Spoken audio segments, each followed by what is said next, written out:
Good morning students, मैं Mukesh Saini, PGT mathematics, government senior secondary school Khori, district Rewari, आपका इस प्रसारण में स्वागत करता हूं।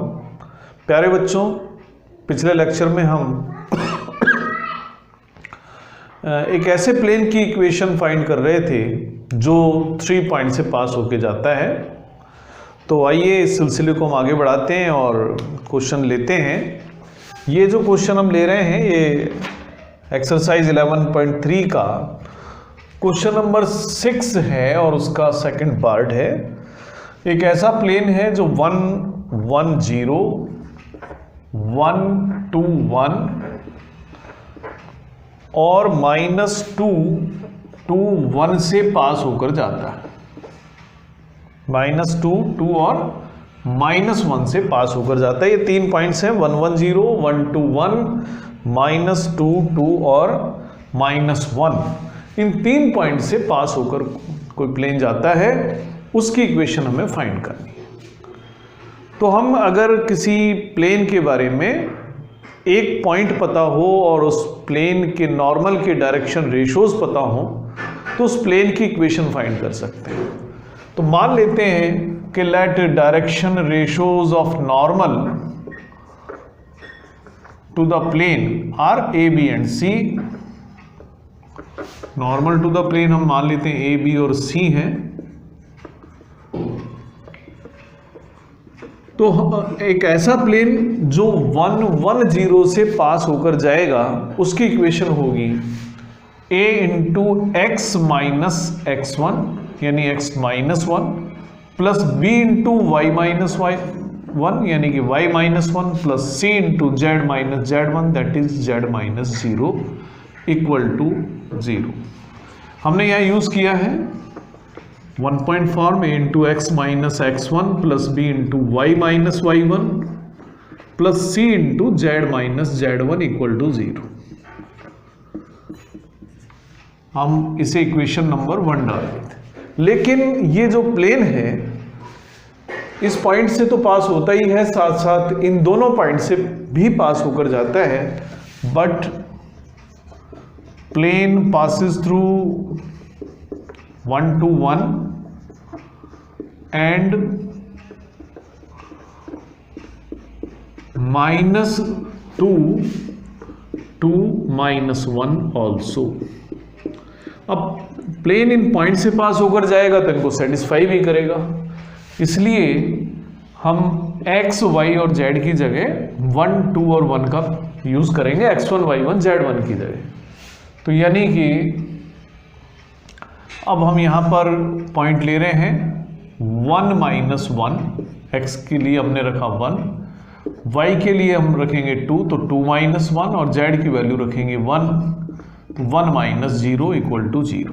आप इसे सॉल्व करके लिखेंगे, a का कोफिशिएंट 0 है तो b plus c equal to 0। ये इक्वेशन नंबर 2 है। ये जो प्लेन है -2, 2 और -1 से भी पास होके जाता है, तो यानी इस पॉइंट को भी सेटिस्फाई करेगा। तो a into -2 -1 plus b into 2 -1 plus c into -1 - 0 equal to 0, यानी -3a plus b minus c equal to 0। ये थर्ड इक्वेशन है। तो इस तरह से हमें हमेशा ए बी सी में 2 इक्वेशंस मिलेंगी, उन्हें हम सॉल्व करेंगे। कैसे सॉल्व करेंगे हम वो सीखते हैं। तो हम दोनों इक्वेशंस को सॉल्व कर रहे हैं, इक्वेशन 2 को और इक्वेशन 3 को। यहाँ a का जो कोफिशिएंट है 0 है तो हम इसको 0 इंटू ए लिख लेते हैं, plus 1 into B plus 1 into C equal to 0। और दूसरी इक्वेशन है -3 into A plus 1 into B minus 1 into C equal to 0। इनको सॉल्व करने के लिए आप यहां लिखेंगे a, b और c। a के नीचे आप लिखें जो भी कोफिशिएंट्स हैं a से आगे वाले जो वेरिएबल्स यहाँ पर बी और सी हैं तो उनके कोफिशिएंट को मल्टीप्लाई करते हैं। पहले 1 को -1 से मल्टीप्लाई करेंगे तो 1 इंटू -1 मिलेगा, उसके बाद माइनस साइन लगाएंगे और फिर 1 इंटू 1 कर देंगे। यानी तरीका ये होगा कि पहले आप इन कोफिशिएंट्स को मल्टीप्लाई करें, 1 और -1 का प्रोडक्ट -1, फिर माइनस साइन लगाएं और 1 इंटू 1। उसके बाद b के साथ में आप लिखेंगे, b से आगे आप चले जाएं, c का जो कोफिशिएंट है उसको मल्टीप्लाई करें a के कोफिशिएंट से, यानी 1 इंटू -3, फिर माइनस करेंगे। अब हमने इन दोनों का मल्टीप्लिकेशन करा, उसके बाद में 0 और -1 का प्रोडक्ट करें। उसके बाद c के साथ आएगा 0 इंटू 1 माइनस 1 इंटू -3, यानी आप लिख सकते हैं a डिवाइडेड बाय -1 -1 यानी -2, b डिवाइडेड बाय -3 क्योंकि ये तो प्रोडक्ट 0 हो जाएगा, और c डिवाइडेड बाय 0 + 3 यानी कि 3। इसको हम एक पैरामीटर लैम्डा के बराबर रख देते हैं। जब आप इसको लैम्डा के बराबर रखेंगे तो आपको मिलेगा a = -2 लैम्डा, b = -3 लैम्डा और c = 3 लैम्डा। इस तरह से हमें a, b और c की values in form of lambda मिल जाएंगी। a, b, c की वैल्यूज को हम इक्वेशन 1 में पुट कर देते हैं। तो इक्वेशन ऑफ प्लेन होगी, जो इक्वेशन 1 में जब पुट करेंगे तो इक्वेशन ऑफ प्लेन होगा, therefore equation of plane is, तो ये वैल्यूज हमने इक्वेशन 1 में पुट कर देनी है। -2 lambda into x -1, -3 lambda into y -1 plus 3 lambda into z -0 equal to 0। अब आप दोनों साइड लैम्डा से या माइनस लैम्डा से डिवाइड कर दें। डिवाइड मान लेते हैं हम लैम्डा से कर देते हैं, तो डिवाइड बाय लैम्डा, तो डिवाइड जब हम लैम्डा से करेंगे हमें मिलेगा -2 into x -1 -3 into y -1 plus 3 into z -0 यानी 3z इक्वल टू 0। अब इसको सॉल्व कर लें, -2x plus 2 -3y plus 3 plus 3z equal to 0, यानी आप जब इसको सॉल्व करेंगे तो -2x -3y plus 3z plus 5 equal to 0। हम यूजुअली x का कोफिशिएंट पॉजिटिव बनाकर रखते हैं, इसलिए -1 से अगर इसको मल्टीप्लाई कर दें तो हम लिखेंगे 2x plus 3y minus 3z minus 5 equal to 0। तो ये है इस प्लेन की इक्वेशन जो इन तीनों पॉइंट से पास होकर जाता है। ये कार्टेशियन फॉर्म है। अगर आप इसकी वेक्टर फॉर्म भी लिखना चाहें तो आप लिख सकते हैं। वेक्टर फॉर्म होगी r dot 2i plus 3j minus 3k equal to 5। तो इस तरीके से हम किसी भी प्लेन की इक्वेशन फाइंड कर सकते हैं जो दिए हुए 3 पॉइंट से पास होकर जाता है। अब इसके बाद हम सीखते हैं कि किसी प्लेन की इंटरसेप्ट फॉर्म में इक्वेशन क्या होती है। अगर कोई प्लेन तीनों एक्सिस पर इंटरसेप्ट कट करता है और उनकी लेंथ हमें मालूम है तो उस प्लेन की इक्वेशन भी हम फाइंड कर सकते हैं। तो equation of plane which cuts intercepts of length A, B and C। अगर कोई प्लेन इंटरसेप्ट काटता है ABC लेंथ के ये मान लेते हैं एक्स एक्सिस है, ये वाई एक्सिस है, ये जेड एक्सिस है। अगर एक्स एक्सिस पर ए लेंथ का इंटरसेप्ट कट होता है यानी प्लेन ए 0 0 पॉइंट से पास होके जाएगा। अगर वाई एक्सिस पर बी लेंथ का इंटरसेप्ट कट करता है प्लेन, तो इसका मतलब है प्लेन 0 बी 0 से पास होकर जा रहा है। और अगर जेड एक्सिस पर सी लेंथ का इंटरसेप्ट कट होता है, इसका मीनिंग है कि वो प्लेन 0 0 सी पॉइंट से पास होकर जाता है। तो इस प्लेन की इक्वेशन आप 3 पॉइंट्स हैं, 3 पॉइंट की हेल्प से अभी हमने इक्वेशन फाइंड करी, a plane which passes through 3 points, तो 3 पॉइंट हमें दिए हुए हैं। तो जब हम इसे सॉल्व करेंगे तो हम सीधा लिख सकते हैं कि उस प्लेन की इक्वेशन होगी x divided by length of x intercept on x axis यानी x upon a plus y upon y intercept length and z upon length of z intercept that is c, यानी x upon a plus y upon b plus z upon c equal to 1। तो इसी पर based एक question है हमारे पास में कि एक प्लेन है, क्वेश्चन नंबर 7 है,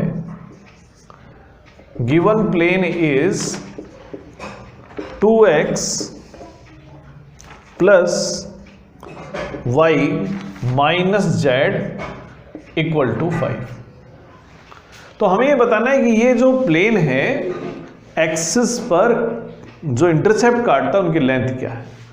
तो इसके लिए हम इसको सीधा ही इंटरसेप्ट फॉर्म में चेंज कर देते हैं। इंटरसेप्ट फॉर्म में चेंज करना अगर चाहते हैं तो राइट साइड में जो कोफिशिएंट है उसे आप 1 बना लें, डिवाइड हम इसको कर देते हैं bye 5, divide by 5।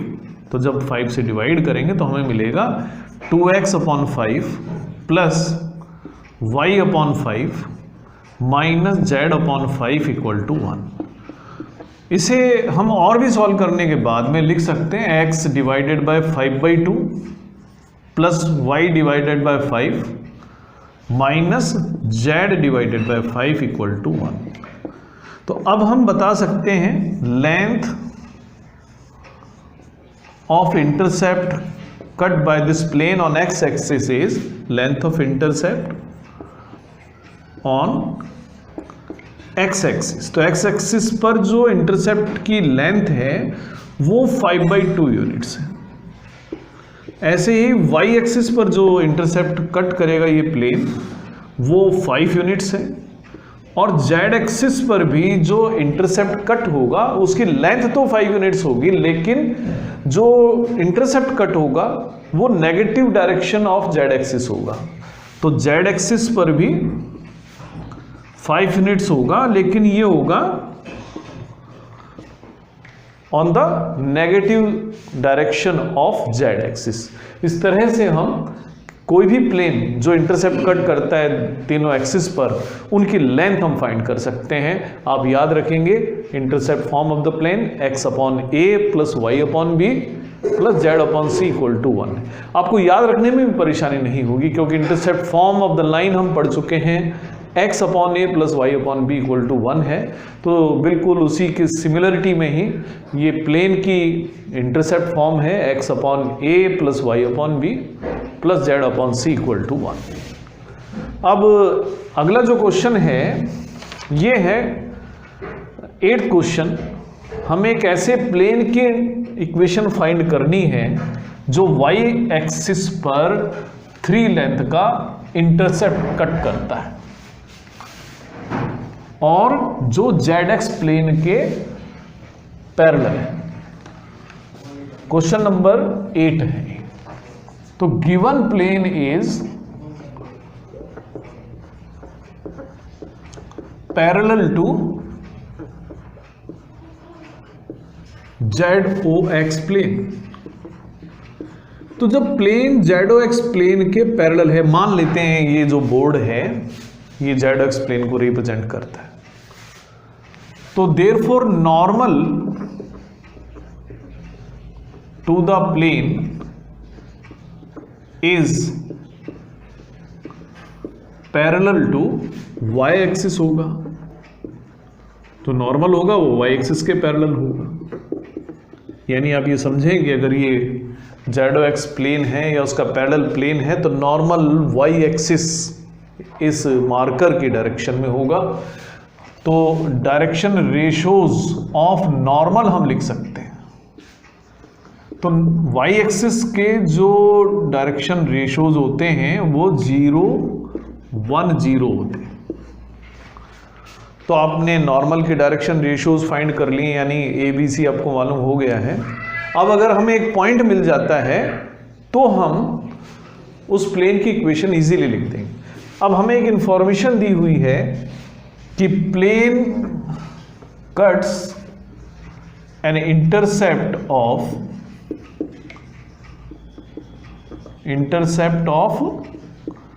3 units on Y axis. तो 3 यूनिट का इंटरसेप्ट कट करता है, वाई एक्सिस पर कट करता है। इसका मीनिंग हुआ कि ये जो प्लेन है 0, 3, 0 से पास होकर भी जाएगा। इसका मतलब हुआ प्लेन पासेस थ्रू 0, 3, 0, 0, 3, 0 से पास करेंगे इसको। तो अब मुझे डायरेक्शन रेशियोज ऑफ नॉर्मल भी मिले हैं, ए बी सी पॉइंट के कोऑर्डिनेट्स भी मिल गए हैं। तो देयरफॉर इक्वेशन ऑफ प्लेन होगा ए यानी 0 into x minus x1 that is 0 plus 1 into Y minus y1 यानी y minus 3, 0 into z minus 0 equal to 0, यानी y माइनस 3 इक्वल टू 0, जिसे आप y इक्वल टू 3 भी लिख सकते हैं। हमने यहां यूज किया है equation of plane a into x minus x1 plus b into Y minus y1 plus c into z minus z1 equal to 0। तो required equation of the plane will be y equal to 3। अब आगे वाले questions करें उससे पहले 2 काम हम करना चाहेंगे।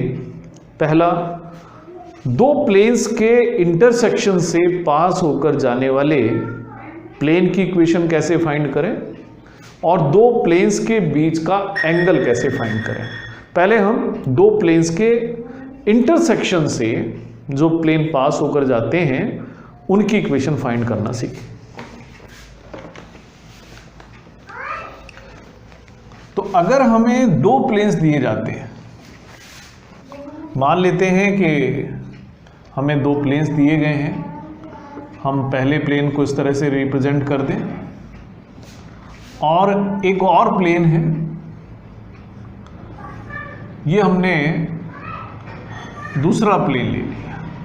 इस प्लेन को हम मान लेते हैं P1 नाम दे देते हैं, इस प्लेन को P2 नाम दे देते हैं। आप देख सकते हैं जब भी 2 प्लेन इंटरसेक्ट करते हैं तो उनका इंटरसेक्शन एक लाइन बनता है। आप देखेंगे अभी कभी अपने घरों में देखें, अपने रूम्स में देखें कि जब 2 दीवारें मिलती हैं तो 2 दीवारें 2 प्लेन्स को रिप्रेजेंट कर रही हैं, तो जब भी वो मिलेंगी तो हमेशा एक स्ट्रेट लाइन पर मिलती हैं। तो 2 प्लेन्स के इंटरसेक्शन का मतलब वो एक स्ट्रेट लाइन बना रही। तो उस स्ट्रेट लाइन के थ्रू बहुत सारे प्लेन्स पास होके जा सकते हैं। तो यानी यहां से बहुत सारे प्लेन्स पास होके जा सकते हैं। तो उनमें से पर्टिकुलर किसी एक प्लेन की इक्वेशन हम फाइंड करना चाहेंगे। मान लेते हैं हम P3 की फाइंड करना चाहेंगे। अगर P1 जो प्लेन है उसको हम रिप्रेजेंट करें A1x plus B1y plus C1z plus D1 equal to 0, ये मान लेते हैं हमारे पहले प्लेन की इक्वेशन। और जो दूसरा प्लेन है जिसे हम P2 कर रहे हैं उसकी इक्वेशन अगर A2x plus B2y plus C2z plus D2 equal to 0 लिखते हैं, तो इन दोनों के इंटरसेक्शन से जो प्लेन पास होकर जाएगा, तो equation of plane through the intersection of, तो intersection of P1 and P2 की हम बात कर रहे हैं, वो कैसे लिखेंगे कि हम पहला प्लेन लेंगे और उसमें lambda times of second plane add कर देंगे, यानी P1 plus lambda times of P2 equal to 0। यानी यहां पर ये स्थिति बनेगी A1x plus B1y plus C1z plus D1, फिर एक कांस्टेंट लें आप, पैरामीटर ले लें लैम्डा, और A2x plus B2y plus C2z plus D2 equal to 0। तो ये प्लेन की इक्वेशन होगी। अब हमारा एक ही काम रह जाएगा कि लैम्डा की वैल्यू कैसे फाइंड करें। लैम्डा की वैल्यू फाइंड करने के लिए हमें कोई ना कोई कंडीशन उस क्वेश्चन में दी हुई होगी। या तो हमें बताया जाएगा कि ये जो रिक्वायर्ड प्लेन है, क्योंकि हम देख सकते हैं दो प्लेन के इंटरसेक्शन से इनफाइनाइट नंबर ऑफ प्लेन्स पास होके जा सकते हैं, कौन सा प्लेन हमें चाहिए, तो उसके लिए एक कंडीशन हमें दी जाएगी। तो उस कंडीशन का हम यहाँ यूज करेंगे, और जैसे ही हम यूज करेंगे लैम्डा की वैल्यू मिलेगी। लैम्डा की वैल्यू वापस हम इस इक्वेशन में पुट करेंगे तो रिक्वायर्ड प्लेन की इक्वेशन हमें मिल जाएगी। तो एग्जांपल के लिए मैं एक क्वेश्चन ले रहा हूं जो क्वेश्चन नंबर 9 है। तो 9th क्वेश्चन में हमें दो प्लेन्स दिए हुए हैं। पहला प्लेन है 3x minus y plus 2z minus 4। तो ये क्वेश्चन नंबर 9 है। पहला plane 3x minus y plus 2z minus 4 equal to 0, ये पहला प्लेन। इसको हम इक्वेशन नंबर 1 पुट कर देते हैं। एक और प्लेन है P2 जिसे हम कह देते हैं, और ये है x plus y plus z minus 2 equal to 0। तो अब हमें एक ऐसे प्लेन की इक्वेशन फाइंड करनी है जो दोनों प्लेन से पास होकर जाता है। प्लेन नंबर 1 से भी जाता है, प्लेन नंबर 2 से भी जाता है, और साथ में एक पॉइंट है जिसके कोऑर्डिनेट्स हैं 2 2 1, वहां से भी वो प्लेन पास होकर जाता है। तो अब रिक्वायर्ड प्लेन की जो इक्वेशन होगी, तो रिक्वायर्ड